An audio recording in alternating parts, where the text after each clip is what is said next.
Daf Yomi, tractate Zevachim, page 119b, with the words Bishlama.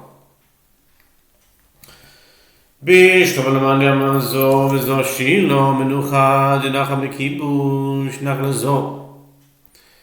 Dibal goazim nachlos dichsiv yachalek lahem Yehoshua v'yapel lahem goral bishilo al pi Hashem. The Gemara comments, granted according to the one, meaning Rabbi Shimon ben Yochai, who says this and that are references to Shiloh.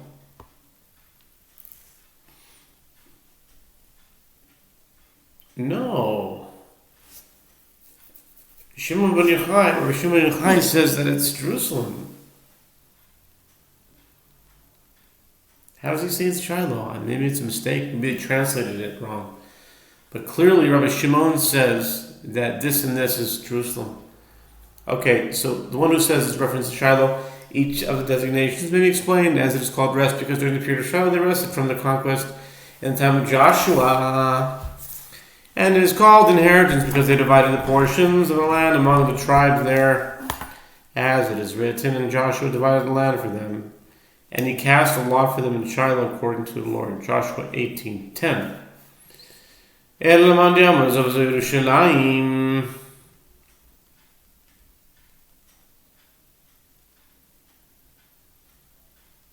They got it mixed up. The translators here clearly got it mixed up. Rabbi Shmuel is the one who says this and this is Shiloh, and Rabbi Shimon ben Yochai is the one that says this and this is Jerusalem. And they said the opposite. So according to the one who says that this and this is Jerusalem, granted that inheritance is a reference to Jerusalem, since it is an eternal inheritance, but with regards to rest, what rest was there in the temple? What rest was there in the temple in Jerusalem? The Gemara answers the rest of the ark, as it is written when the ark rested. In other words, it says, Mihi kenoach Aaron. When the ark rested, so that's the rest we're talking about. In other words, verses occasionally refer to the temple in Jerusalem as referring as the resting place of the ark. You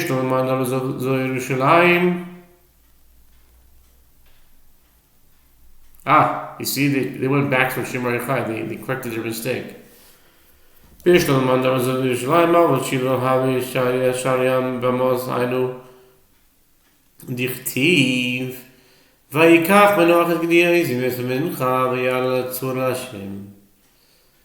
Gemara comments granted according to the one, meaning Rabbi Shimon ben Yochai, who says that this and that are references to Jerusalem, and consequently private altars were forbidden only following the establishment of the temple in Jerusalem.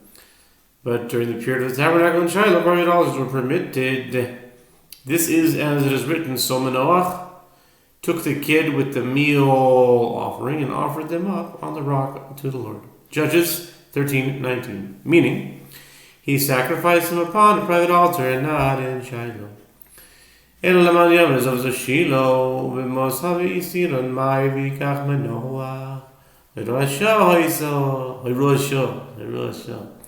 But according to the one, meaning so Rabbi Yishmael says this and this is Shiloh. See, they said Yishmael Shiloh. It's Yishmael Shiloh.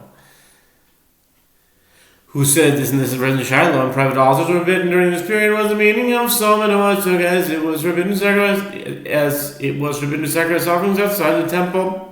The Gemara answers, permitting the sacrifice was a provisional edict issued in exigent circumstances. Rabbi Shimon ben Yochai, Mashki. Gabra legabri. The Gemara notes that with regard to the disagreement between the Tanaim over the interpretation of the words rest and inheritance, there is another version of that which the school of Rabbi Yishmael taught, which is in accordance with the opinion of Rabbi Shimon ben Yochai, who says that this and this are references to Jerusalem. Exactly. Rabbi Shimon ben Yochai is the one who says that they're both references to Jerusalem. And your mnemonic to remember this is, the man pulled the men. mashkin, gavra legavre.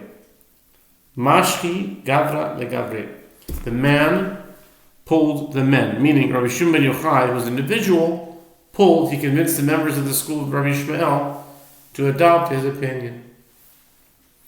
Kol HaKadoshim Amar Avgano Lo Ishtanu Ela V'Shchina Abo Be'alo Kares Nami Mechaya. The Mishnah teaches with regards to all offerings that one consecrated a period of them permitting and private altars been sacrificed outside their designated area during a period of prohibition of private altars. One is in violation of positive mitzvah and a prohibition, but he is not liable to receive karet for sacrificing them. With regard to this, Rav Kahana says they taught that only with regard to slaughter of these animals outside the designated area that one is not liable to receive karet, but with regard to offering up, one would also be liable to receive karet.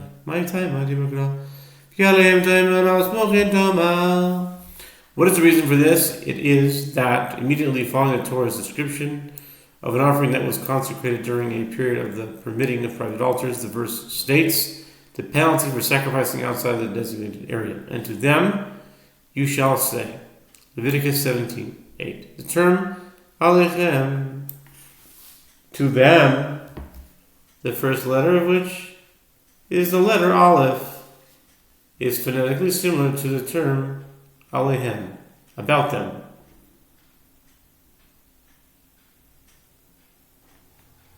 The first letter of which is Ayin. Therefore, the verse can be understood to mean about that which is written in the adjacent passage you shall say. The preceding passage discusses offerings that were slaughtered outside the temple. So although there is no penalty of karet for their slaughter, one is liable for karet for sacrificing them upon a private altar. Okay. Dude, it's a huge daf, man. I might have to take a few breaks here. We're up to, what are we holding? Maskiflo. What are we holding? Maskiflo rabo. Mi k'tiv alim tomar. Alihem k'ziv.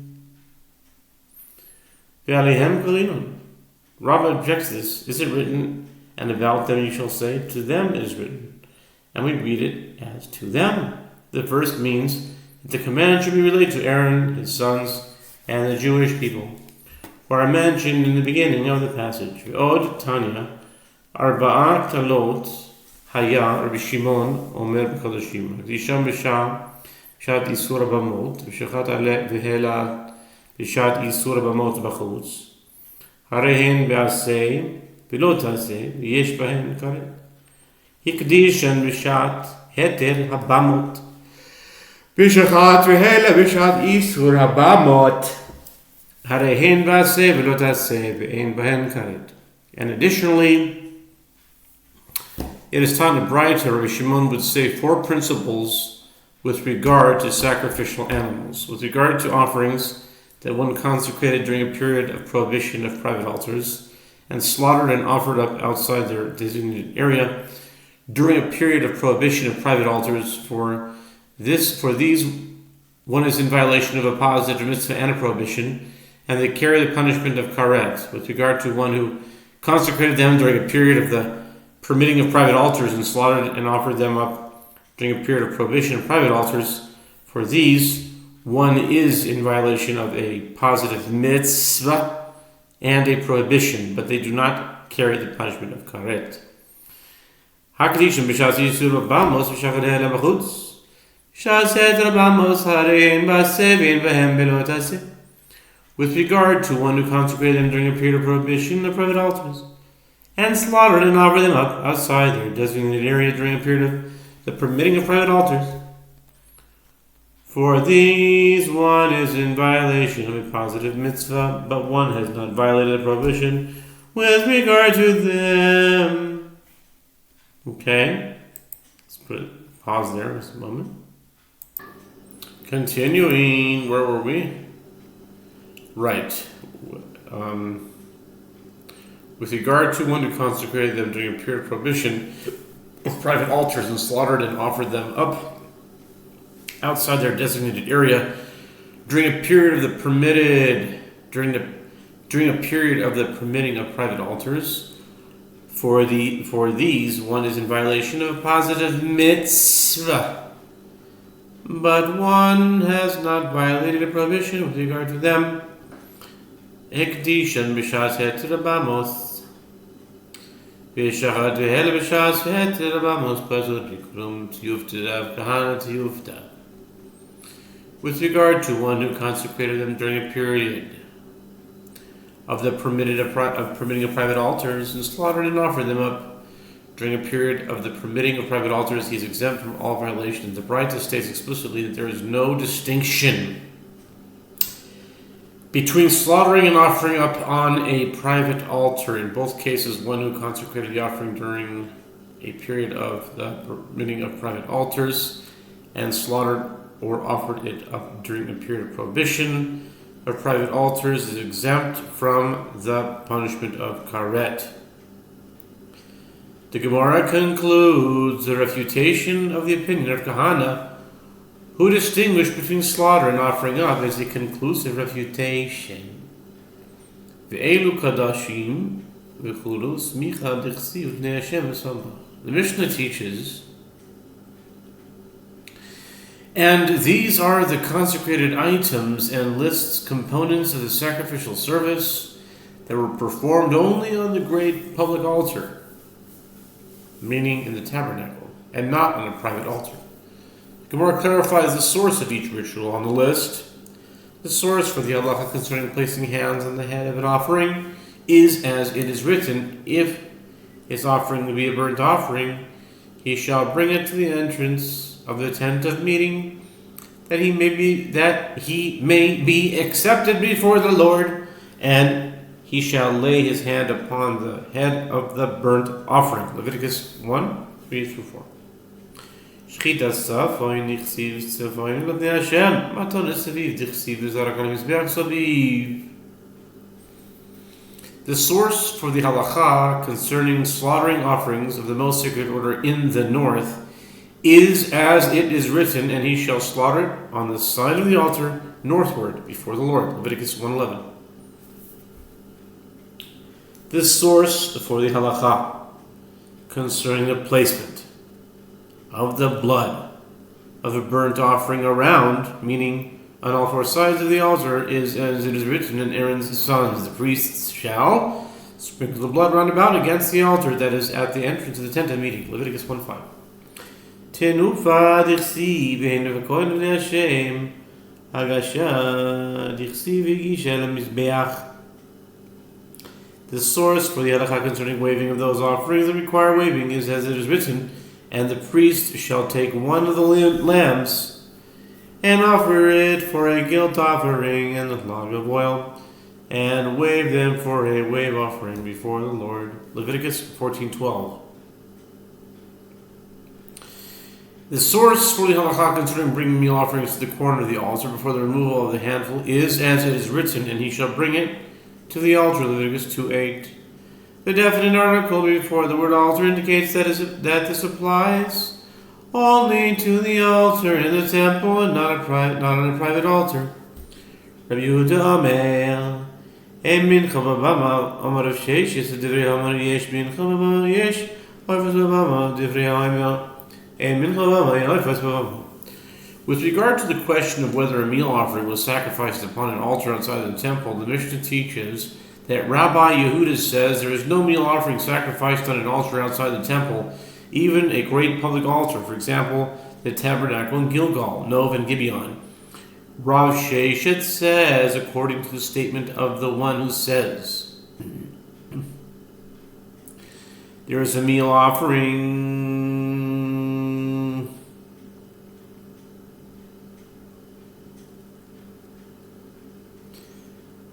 sacrificed on an altar outside the temple.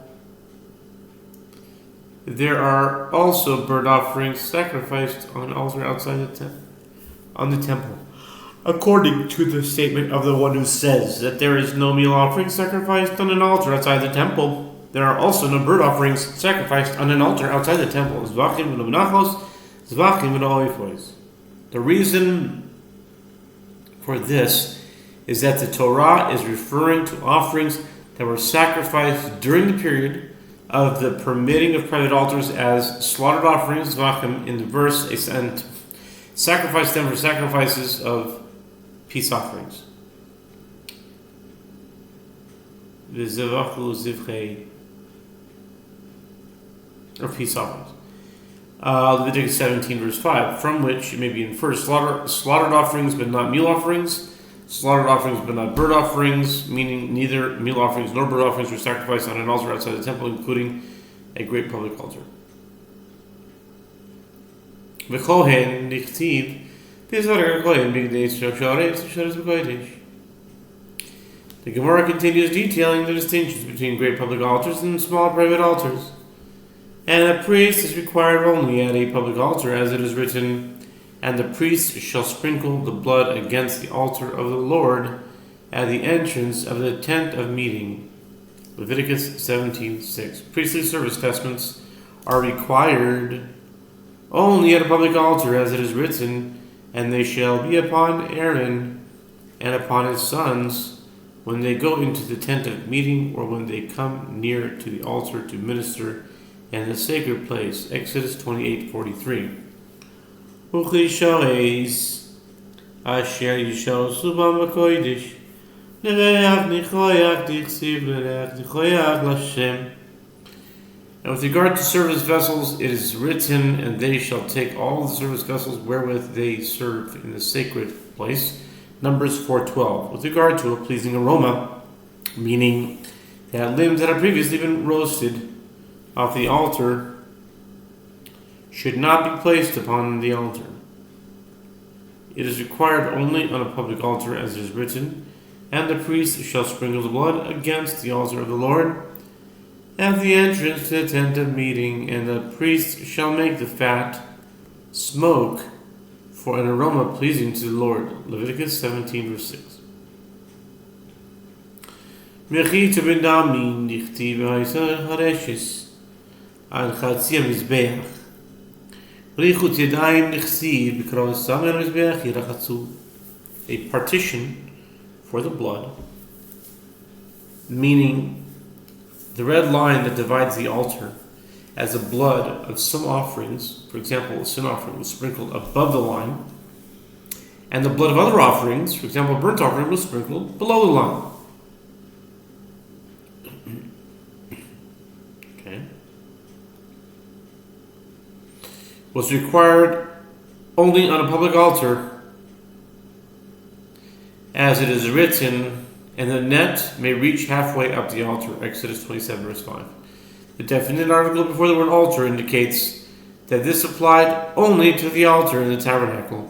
With regard to the requirement of washing of hands and feet before the service, it is required only on a public altar, as it is written, when they went into the tent of meeting, and when they came near to the altar, they shall wash. Exodus 40:32.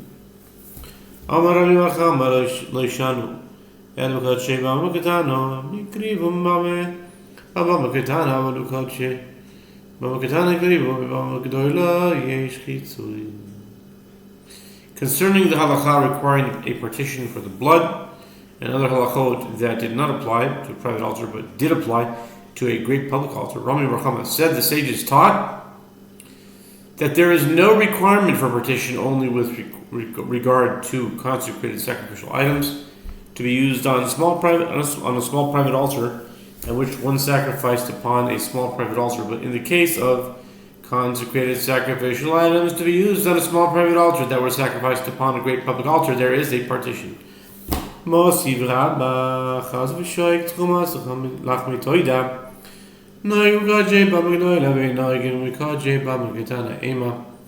Noagin b'bama gedoyla ve'noagin b'bama ketano. Almost there. Rama raised an objection regarding the halacha of waving the breast and the thigh of peace offering and the truma of the loaves of the thanks offering applies with regard to sacrificial items of a great public altar, and does not apply with regard to sacrificial items on a small private altar, even if they were sacrificed upon a great public altar. The Gemara responds, saying that the text of the Braita should be the following: the halacha of waving the breast and the thigh and the truma of the loaves of a thanks offering applies to a great public altar, even with regard to a sacrificial item on a small private altar, but does not apply to a small private altar. Higadi Amri Amarami Bachama Loishonel Bagachi Bamgadoila Bikrivan Bamgadoila Bikachim Bamgadanav Olgav Tikaravidu Bamgadoila in Hitsui. Some say that Rami Brachama said the sages taught that there is a requirement for partition only with regard to sacrificial items of a great public altar that were sacrificed upon a great public altar. But in the case of sacrificial items on a small private altar, even though they were sacrificed upon a great public altar, there is no partition. The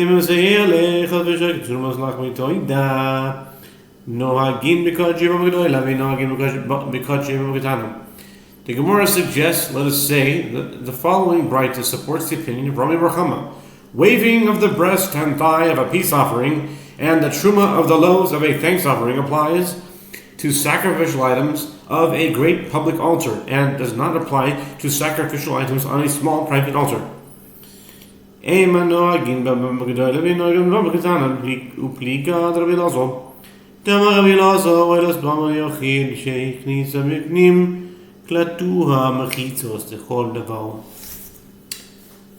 Gemara responds, no proof may be brought from here, as I will say, that it means the halacha of waving the breast and thigh and the truma of the loaves of a thanks offering applies to a great public altar, even with regard to the sacrificial items of a private altar, and does not apply to a small private altar. The Gemara notes, and this latter version of Rami Bar Chama's statement disagrees with the opinion of Rabbi Elazar. As Rabbi Elazar says, a burnt offering on a private altar that one brought inside, meaning into the area of a great public altar, is absorbed, meaning sanctified by the partitions for all matter. With regard to the previous matter, Rabbi Zera raises a dilemma with regard to a burnt offering on a private altar. Probably we'll start there next time. Probably.